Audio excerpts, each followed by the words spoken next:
I'm Michael Betel, president of the Fatty Liver Alliance, and I'm here today with two special guests, Dr. Mark Swain, hepatologist and professor of medicine at the University of Calgary in Alberta, Canada, and Dr. Kenneth Cusi, who's the chief of the Division of Endocrinology, Diabetes, and Metabolism in the Department of Medicine at the University of Gainesville, Florida, in the United States. Welcome to you both, and thank you for being here today. There is a well-known relationship between diabetes, obesity, and the presence of Nafld and Nash. Let's start there today. Dr. Cusi, could you please elaborate on what that relationship is and why it's happening? Thank you for having me, Michael. I'm honored to be talking to a Canadian audience. I'm here in Florida still with my flip-flops. Actually, it's been pretty cold this week here for our standards, like in the 40s, so we're freezing. We'll show you cold here in Canada. Yeah, we feel very bad for you. We'd be wearing flip-flops and that for sure, outside with shorts.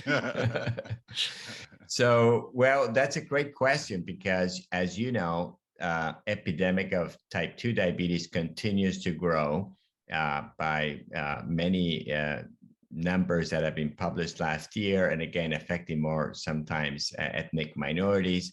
And with that also obesity, so they go hand in hand. And I think the most overlooked problem in both conditions, obesity and type 2 diabetes, has been the damage that the liver receives from this, from both conditions. And there are a number of mechanisms we can talk about, but the key thing here is that Nash and the harm that's related to the mechanisms in play, and when you're not as in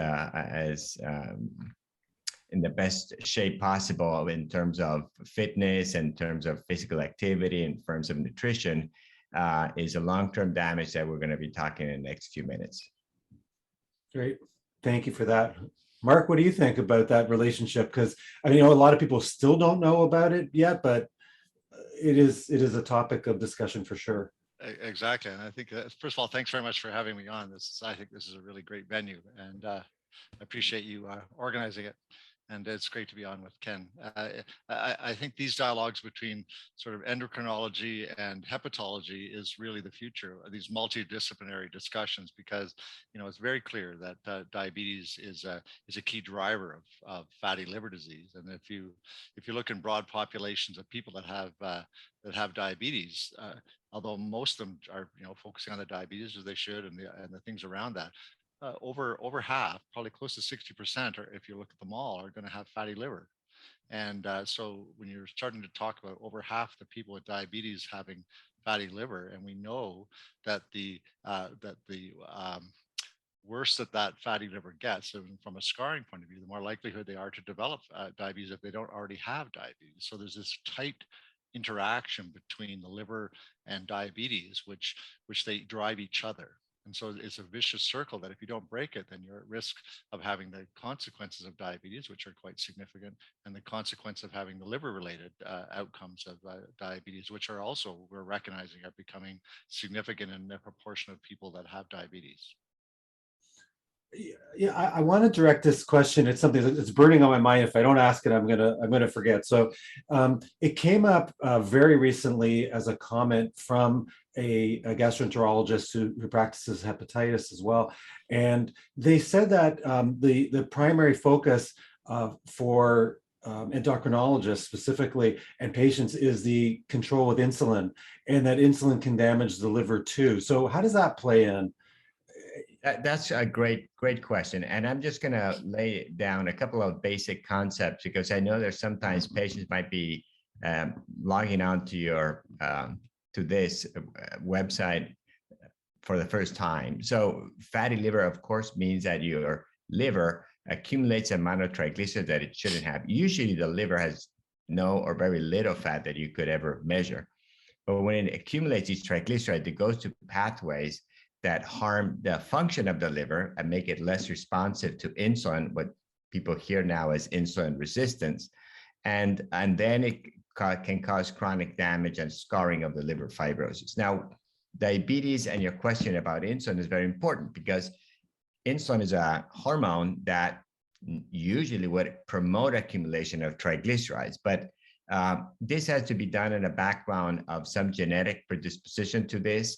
and also in conditions that sometimes are acquired, like lack of physical activity, poor diets, or obesity. So what we know about insulin and fat in the liver is that if you need insulin because of your diabetes, you should use it. And actually, exogenous insulin therapy lowers liver fat, so improves your metabolism if you want to put it in some way. However, if you become obese or you're genetically insulin resistant, I know many lean individuals that have Nash or are simply overweight. And what happens is that you can be genetically insulin resistant, particularly if your mom or both had type 2 diabetes. Your body just genetically responds less to insulin. So your pancreas, your islet cells that make insulin, will produce this overdrive of insulin that chronically drives triglyceride synthesis in the liver. So a concept for the audience is that your liver is really the mirror of your metabolic health. If you have fat in the liver, whether you're lean or obese, you're not cardiometabolically healthy.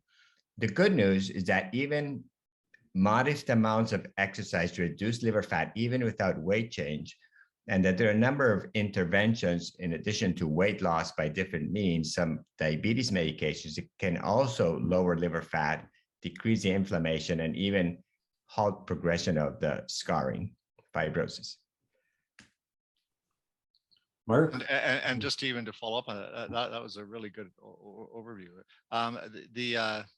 When people have fatty liver, if they don't already have diabetes, or and so they're picked up on an ultrasound or whatever, they might have some mildly abnormal liver test. Their family doc sends them for an ultrasound, and they see fatty liver, and then they're going, but I might say they might be overweight or whatever, but they don't have diabetes. If you follow them forward, those people are at significant risk of developing diabetes in the future. Yeah, Mark, that's a great point, because I think that if you, many times, most people nowadays will do an imaging of their abdomen for different reasons, and then the doctor says, well, you have a fatty liver. When I studied medicine, well, it's something that happens in diabetes, and that was all I was told. And still today, primary care doctors say, well, you have some fat in the liver, but you're okay. That's a big red flag. So if you've been told, or you see in any studies that you've done for any reason that you have fat in the liver, you should have a very detailed discussion with your doctor, because as Mark said, I mean, there are now large studies all put together, what we call meta-analysis, that have shown that you have a 2 to 2.5 fold higher chance of developing diabetes. And there's some emerging data suggesting that the more severe that fat in the liver, or if you have inflammation, you'll be more prone. And there are a number of mechanisms, but I don't want to put you to sleep with this, but it's a red flag for diabetes. It's a red flag for also cardiovascular disease. It's like a marker of future cardiovascular disease. It's still a field in development. And again, of course, for Nash and cirrhosis. By the way, I know I'm talking too much, Michael, but No, perfect. in the diabetes field, we've seen a lot of epidemiological studies over the years that, wow, people with diabetes have a 2 or 3-fold higher risk of hepatocellular carcinoma. And this was sort of a mystery until now, because you know that now the link is probably development of steatohepatitis in people with diabetes. People with diabetes, type 2 diabetes, we're talking today, have the highest risk of hepatocellular carcinoma, the highest risk of Nash. And the screening strategies for the primary care doctors that are hearing us is to kind of stratify by who are these patients at the highest risk, to then do some simple tests and help them get to the hepatologist for further workup and management. And just to build on that, because we're sort of focusing on the bad outcomes. I mean, if people are found by their family doctor to have a fatty liver, but they don't have diabetes yet, if they actually can work on that through lifestyle and diet, they actually will decrease that risk. If they can get rid of that fatty liver, mobilize that fat through weight loss and sort of modest exercise, they can actually decrease that risk significantly. And so they can actually take control of that risk and to prevent themselves from getting diabetes in the future. So it's really important for people to take control of their lives and make sure that if they can, to try to address it before they develop diabetes when it's significantly more challenging. Yeah, and as an endocrinologist, I see people with diabetes every day. I don't want somebody with diabetes listening and saying, "Oh, I got diabetes. I'm over the edge now." No, no, no. As I like to tell people when they come with me, a first diagnosis of diabetes, it's never been better in history to have diabetes than today, because we know a lot more. We have the best treatments ever. And really, if you are diagnosed with diabetes today or have diabetes, with the medications we have for controlling the sugar levels and the other medications for blood pressure, dyslipidemia, you should have no complications, and you could completely prevent cardiovascular disease. It's a matter of a choice. Unfortunately, many times patients have a challenge to adhere to this, and their doctors are not educating them properly or doing the right choices for them. But just a key message is that you can really treat fatty liver, you can treat diabetes and all its associated risk factors very well with fairly inexpensive drugs today. Of course, in Canada, which is a little different than the States, is that to get access to some of these newer medications like the GLP-1 agonists and things like that, you actually have to go through a series of failures beforehand. And I think that just like in rheumatoid arthritis, when it used to be start with this, as people were getting deforming disease, they'd switch to this. Now we know if you go to here, they don't get the deforming disease. So I think I mean, obviously endocrinologists and people who treat diabetes are ahead. They're already up. We got to be up here. We just need the policymakers and governments to understand that we don't have to start here to get to there, but we have to go there, because we can actually have a massive impact on the disease and the subsequent outcomes if we actually are more aggressive up front as opposed to being less aggressive and kind of don't feel so sorry because in the United States, insurance companies put a lot of pushback on the expensive medication. So it's a battle, but it is getting better. And again, for those with Nash and diabetes, again, any weight loss is valuable. And again, any degree of physical activity, ideally, some have set a bar of if you could do 30 minutes 4 or 5 times a week, it has a huge impact, not only on your liver, but on your heart and your well-being overall. There are options that the medication that Mark mentioned, GLP-1 receptor agonists, some have been studied better than others, like liraglutide, and which is Victoza in the United States, and semaglutide, which is Ozempic, and there's a weight formulation of it called Wegovy. So these medications, but any of them probably are helpful. But there's cheap options, like I've studied a lot pioglitazone, which is Actos, and we start now at low doses and then go to intermediate doses, and has shown also to improve the liver, decrease the progression to diabetes if you don't have it by 80%, and also reduce cardiovascular disease. So there are options for patients, and it's important, I mean, to talk to your primary care doctor and eventually work as a team with your hepatologist. And I mean, I'm sorry, Mike, I'll just be very quick here. It's actually astounding when you're in clinic and say someone starts a drug like Ozempic or even something that's not even a drug. It might be they try one of these things that does cognitive behavioral therapy and it's right for them and they can do it. When people lose significant amount of weight, it's actually astonishing what you see. You'll see like we have using FibroScan, the CAP type mechanism to assess the amount of fat in the liver. You watch the fat drop, they lose weight, their diabetes comes under such good control. Sometimes they can stop their diabetic medications, they can stop their antihypertensives. I mean, it's an amazing, they become metabolically healthy before your eyes as they're losing this weight. And so it's there are very few things in medicine that you can do where you can see that kind of thing almost in real time.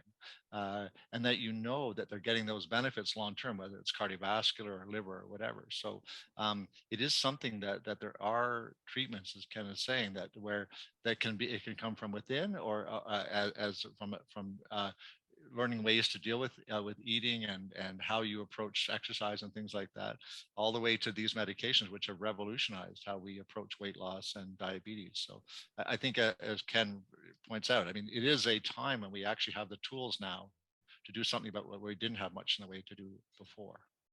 I wanted to ask you both, and thank you for all those comments. I wanted to ask you both in the real world now, there's a lot going on, and probably primary care physicians in particular are stressed with time availability when they're seeing patients, probably still doing virtual too. So how, I'm not, I was going to say, how do we, but I'm going to ask you your opinion. What's the best way to raise awareness so that liver disease is sort of, part of what's being seen, because there are just other issues that primary care physicians might say prioritize over that.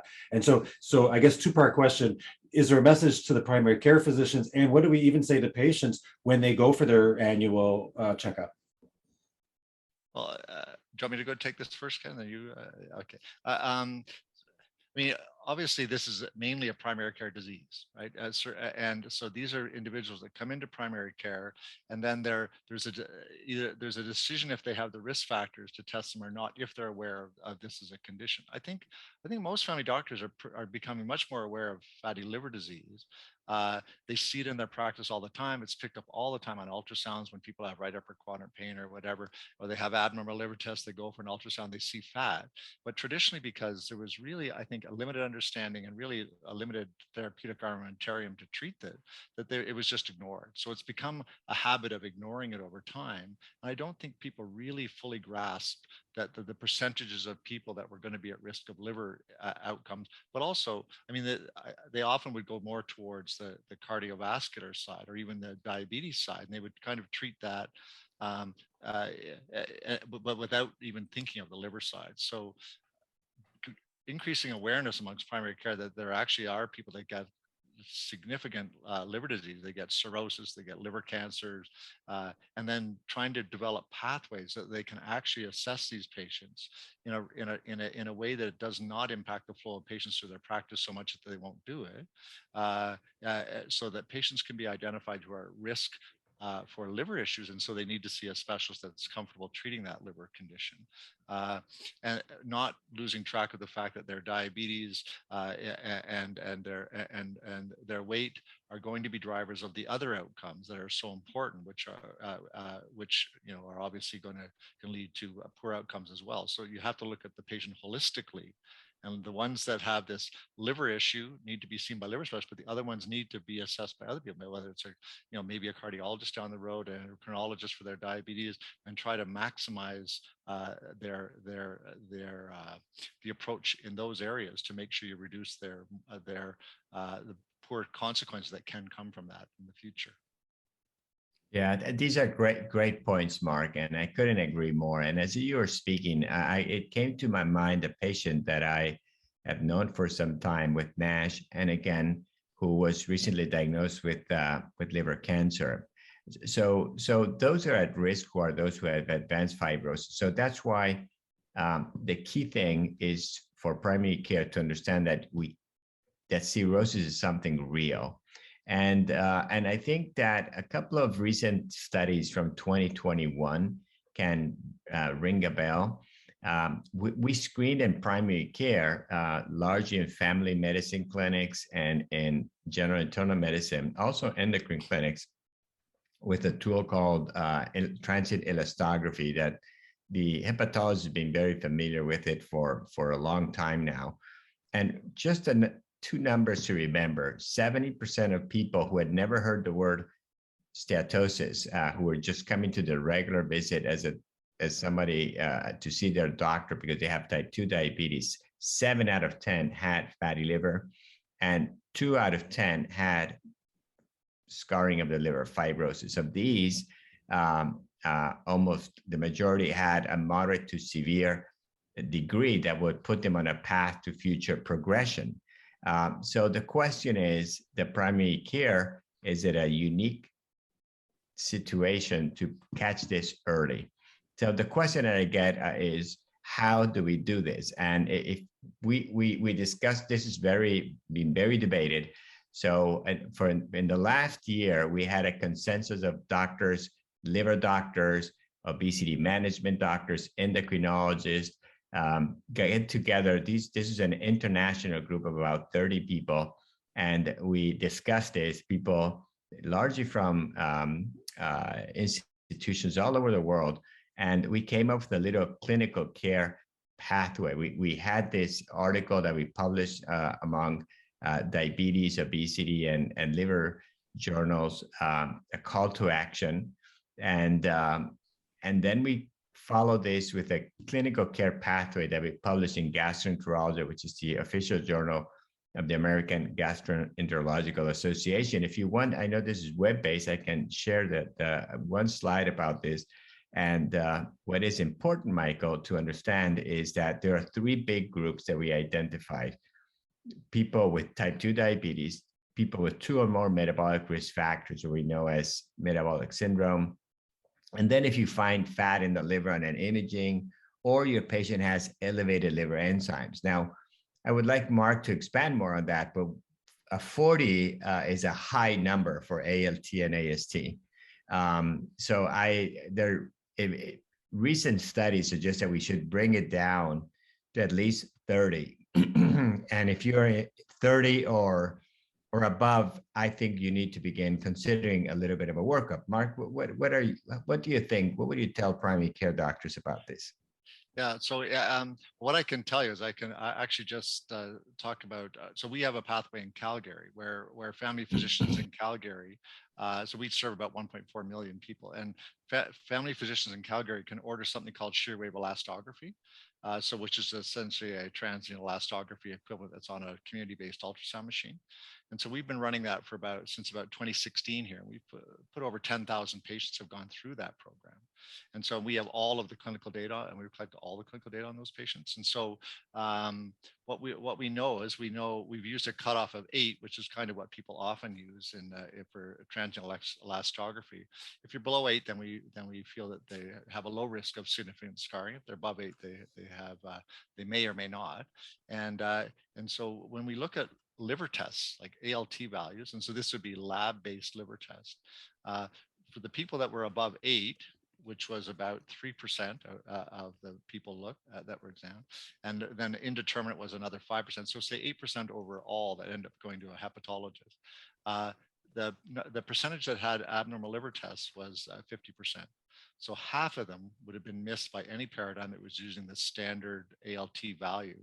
And we went back, and I don't think we actually gave a report of where you start to pick up more, but we could easily do that, going back and looking at the absolute values, but definitely the value should be lower. And in fact, I would argue that if someone has fatty liver on any modality, they should be assessed, because the ALT is not accurate enough and it fluctuates enough that if you rely on that, you'll just miss it. It was like the old days of Hep C when people said you needed to have abnormal ALT to consider treatment, but after a long time we realized that was not accurate, right? And so that's a great point. Yeah, I would. There's another study that was published we published this in Diabetes Care last year in February. The first author is Dr. Lomonaco, who's one of our faculty. Then there's a paper from an Italian group taking NHANES 2017-18 data that they did also the transient elastography with similar numbers, and all over the world this has come up so as a factor. So I think the thing is, how do we do this in a fairly inexpensive way? And in the United States, we are only afraid that if we do that at a large scale, it'll be difficult for hepatologists to do all the tests. I'm going to share with you one slide here on what came out of this meeting in terms of screening. So for those who can see this, for people in primary care, there are 3 groups. Again, as you said before, those with 2 or more risk factors, type 2 diabetes, or steatosis on any imaging modality, or elevated liver enzymes. So you take a good history and lab tests, and I would like later Mark to tell us a little, give primary care some tips about that. And then the test that is fairly easy and at no cost is called the FIB-4. It's a fibrosis index with 4 parameters. It has your age, again, liver enzymes, ALT and AST, and platelets. The idea is that as you develop portal hypertension, your platelets go down from hyperespanism. And again, this test has not a great sensitivity, but at least it'll figure out that if you have advanced liver disease, And these are the cutoff numbers that you have to begin learning. And this reminds me when I was in training, we were starting to screen people with diabetic nephropathy with albumin in the urine. And this seemed to be something kind of crazy. And now it's just completely normal and routine. And a performance measure in many clinics in the United States. So those are the numbers of FIB4 less than 1.3. Not perfect. There's still a lot of people with moderate fibrosis, but at least few with cirrhosis. Again, greater than 2.67, the idea of the group was to send it to the hepatologist. And then for those in the middle, to try to narrow a little bit the number of people getting an imaging, you would do in this case, the liver stiffness measurement, most commonly used by FibroScan, by Shear wave, and there are newer methods like one from a company called Barasite. Then if the numbers are in the intermediate or higher range, you would send it to the hepatologist. So Mark, this is trying to cut a little bit the number of imaging. Give us your insights. Yeah. So, and I just to say the other thing you can do for these indeterminate ones is there's a pathway out of UK that use it, and in Canada, a company has just come that is marketing the thing, but ELF can be used here. Some people use ELF instead of that. But yeah, so basically our pathway in Calgary involves the same inclusion. So it's basically previous steatosis if they have a metabolic risk factor like type 2 diabetes, or they have metabolic syndrome. So essentially the two or more metabolic risk factors. That's who goes into our sort of process. Then they go for a shear wave is what we do. But in fact, what is going to happen over the next probably year or two is we'll be switching to FIB4. But we waited for FIB4 because we were originally going to bring that in here. I don't know what your experience is in primary care, but primary care physicians don't want to calculate it. So you have to have it on a checkbox or somehow something that doesn't disturb the flow of their practice. Otherwise, you're never going to get anyone doing FIB4. So you'll have a beautiful pathway, but no one using it. And so the reason why we brought Shearwave into Calgary was because the family doctor said, look, I'm very familiar with ordering an ultrasound. If it's on that ultrasound form, I have to just put it as a Shearwave box. I just click it, then I'll do it. If you want me to calculate a FIB4, I'll tell you today I'm going to do it, but when I get to my office, I won't do it. And sure enough, that's what happened. And yeah, so that's a problem we had too. Yeah. So it has to be in their EMR so that that's what we did. We put a calculator that has, BMI and everything, and we have FIB4, we put APRI and NFS, these other ones, but just with FIB4. So we have it in there and it calculates it automatically for you. Yeah. If not, you have to go to your phone and you can still do it. It takes those 2-3 minutes at least. Sometimes it adds up for people who are having a lot of medical problems, but yeah.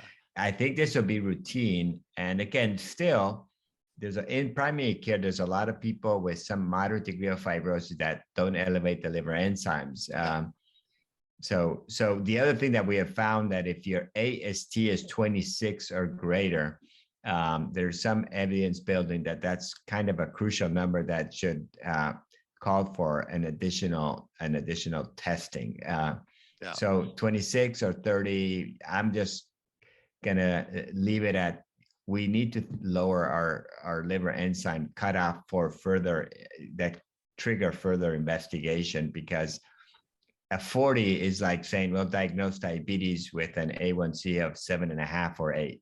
Yeah, and I think the more dialogue there is around changing, say, the AST or ALT levels or whatever, that also brings into focus that, hey, there's an issue here. This is a liver issue that's being ignored. And so the more people you get people talking about that, and if it starts to change on the normal ranges in labs, and then I think people say, well, holy cow, why is that changed to 30 now? All my patients have abnormal liver tests, and so I think it'll get a dialogue amongst primary care, which actually will be healthy overall for finding liver disease earlier. That was really great, and it's very helpful to see visually, Ken, for people to be able to see that flow and understand it a little better as well. So is there I think we're almost out of time, but is there any other words of wisdom that you could share with our viewers today? Well, my only thing is I think these separate dialogues are absolutely critical. I think when we have, and it would be nice to actually bring primary care into that dialogue, and really, the more people talk about it, and the more people then spread that word and talk about it amongst their colleagues, but interdisciplinary, I think that that's where we're going to make the progress here. Because the problem with fatty liver disease, if you go back in time, is it was sort of viewed in a little bit in isolation. People would see it in their practices, but because it wasn't a lot of cross dialogue, I don't think really there wasn't much progress until relatively within the last 5 to 10 years, when people really started to talk more about it and realize that we missed this whole group of people that by the time they got to transplant, they were just being called cryptogenic cirrhosis because the fat had left their liver. Now we look back, we go, oh my goodness, we've missed all those people that had fatty liver, well, many of them who had fatty liver disease, that if we had have actually been more aggressive and proactive, we could have prevented some of that. Thanks, Mark. Yeah, and again, I want to take the last minute to leave also on a high note. There are things you can do now, okay? So as we were talking about these groups, lifestyle intervention, particularly if you are in a structured weight loss program, I don't know how it is in Canada. Many times insurance companies don't want to pay it, but right, exercise and weight loss, if you're overweight or obese, can stop steatohepatitis and reverse it and even halt fibrosis. Bariatric surgery, we don't have time to discuss it, works. There are a lot of drugs in development. Don't forget giving them statins, because these people have increased cardiovascular risk, and that is, statins are safe unless you have decompensated cirrhosis, which is probably not the best idea, but Mark can comment. And then if you have diabetes, I mean, instead of choosing a sulfonylurea, choose agents that work to reverse Nash, as been shown for liraglutide, semaglutide, and pioglitazone. And they have a common denominator. Both target adipose tissue, which is what is the key problem, because that fat in the subcutaneous tissue is going to the liver. So with weight loss agents like GLP-1 receptor agonists, you're decreasing the mass of adipose tissue and improving its biology. What pioglitazone does, which you can start at 15 and increase to 30, is it changes the biology of fat. So it makes it, again, to function normally, hold the fat there, and decrease the attack on the liver, in addition to some direct effects on the liver. So there are options today. I think it's a bright time for people who have diabetes and Nash, because we have things to do. We are learning about its biology, and we're diagnosing it earlier. Nobody should have cirrhosis ever if they're diagnosed early with Nash. That's great. That's really helpful. I'm, Ken, I'm thinking about one of the comments you made earlier today too, is that we're going to have to do this again, but with the a team approach discussion, I think would be really great, so that we can bring in a primary care physician, and we can also bring in maybe a behavioral person to talk about that, with weight loss and stuff. So let's definitely do this again. I don't think we scratched the surface today. There's a lot to talk about here. So I thank you so much for being our guests, both of you today, and I'm going to schedule something else so we can do a broader follow-up for sure. Definitely. There's a lot of things to talk about, and I think we have fun with Mark trying to share a little bit what our experience has done. But more than anything, the message that this is a treatable disease. I mean, and we know a lot more than just 5 years ago, and the future is very bright if you have diabetes with Nash or just Nash. So very good time for changing the current management paradigm. And I agree completely with what Ken said. And I think when I think of sort of liver disease and the evolution of liver disease, I remember starting out as a hepatologist, and we almost had zero treatments for anything. And but I remember as hepatitis C came through, the biggest thing was say, hey, we've got treatments now. We need to find people. We need to get people to understand they need to test for hepatitis C. And now we're in the same sort of paradigm where we need people at the primary care level to understand it better, who's at risk and how to risk stratify people, so that they can identify the people and get them to the right people, so that we can help them. And because we have now the tools to help them. So that's the challenge going forward. And then getting the policymakers to understand the benefits of paying for the medications that they need to prevent future complications, which are very expensive. I think that's going to change as the medical societies come aboard.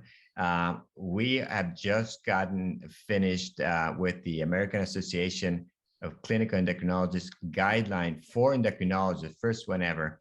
It's going to be published soon. And again, it incorporates ELF, which is in the diagnostic paradigm, and talks about the things you can do against the Nash and preventing cardiovascular disease. So That's awesome. very exciting time. And I know Michael wants to close this segment, but we talked too much. You need to bring us back, Michael. 2 Sorry hours about later. that. I'm just being respectful of your time. Okay, thank you. Thanks.